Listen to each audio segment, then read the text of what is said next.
Supreme कोर्टाने निवडणूक घेण्यासंदर्भातल्या सूचना दिल्या आहेत।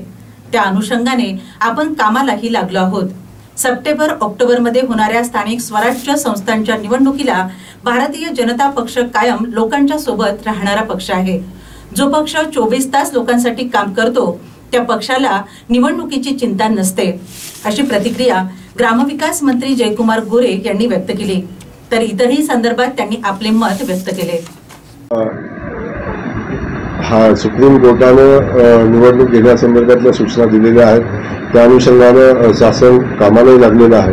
येणाऱ्या सप्टेंबर ऑक्टोबरमध्ये स्थानिक स्वराज्य संस्थांच्या सगळ्याच निवडणुका पार पडतील आणि भारतीय जनता पक्ष हा कायम लोकांच्या मध्ये राहणारा पक्ष आहे। लोकांच्या सोबत राहून कायम संघटन जिवंत ठेवणारा पक्ष आहे। त्यामुळे सामान्य माणसासाठी काम करत असताना जो पक्ष 24 तास काम करतो त्याला निवडणुकीची चिंता नसते।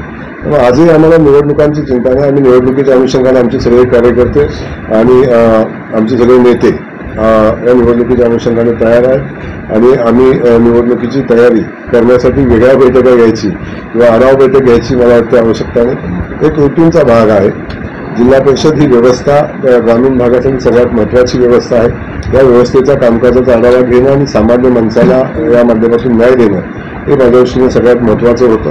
खास करून भारत देशाच्या इतिहासामध्ये मोदीजींनी ऐतिहासिक निर्णय घेतला आणि एकही बेघर या देशामध्ये राहणार नाही, असा एकही माणूस राहणार नाही की ज्याला घर नाही। त्यासाठी मोदीजींनी निर्णय घेतला आणि मला सांगायला अभिमान वाटतो, गेल्या 8-9 वर्षामध्ये जेवढी घरं मंजूर झाली तेवढी घरं त्याच्यापेक्षा दुप्पट घरं यावर्षी मंजूर झाली।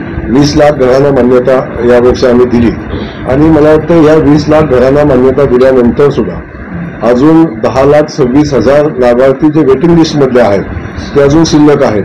माननीय मुख्यमंत्री महोदयांनी पहिले 20 लाख घरं मंजूर करत असताना केंद्र शासनाकडे फॉलोअप केला आणि आता माननीय मुख्यमंत्री महोदयांनी केंद्रीय मंत्री शिवराज सिंग चौहान साहेबांच्या सोबत चर्चा केलेली आहे, मोदीजींच्या सोबत चर्चा केलेली आहे आणि महाराष्ट्रातल्या प्रत्येकाला घर देण्यासाठी जे काही करायला लागेल ते करायची संकल्प आम्ही केला आहे आणि मला वाटतं राहिलेल्या 10 लाख घरांना मान्यता माननीय मुख्यमंत्री महोदयांच्या प्रयत्नातून येणाऱ्या काही दिवसामध्ये मिळेल आणि प्राप्त लाभार्थी एकही घरापासून वंचित राहणार नाही अशी परिस्थिती राहील।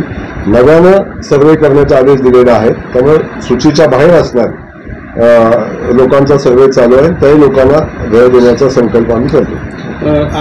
या परिस्थिती आपण महायुती म्हणून आम्ही सर्वजण काम करतो।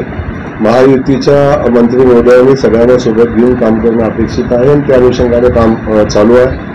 भारतीय जनता पक्षाच्या ज्या काही अडचणी आहेत त्या संदर्भात मी त्यांच्या अडचणी जाणून घेतलेल्या आहेत। मी एवढं ठामपणे सांगेन की भारतीय जनता पक्षाच्या कार्यकर्त्यावर कुठल्याही परिस्थितीत अन्याय होऊ देणार नाही। निधी वाटप असेल, अन्य काही गोष्टी असतील, या संदर्भात भारतीय जनता पक्षाच्या कार्यकर्त्यांचा सन्मान राखला गेला पाहिजे। यासाठी भारतीय जनता पक्षाचे कार्यकर्ते म्हणून आम्ही नक्की जागृत आहोत आणि भारतीय जनता पक्षाच्या कार्यकर्त्यांना न्याय मिळवून देऊ।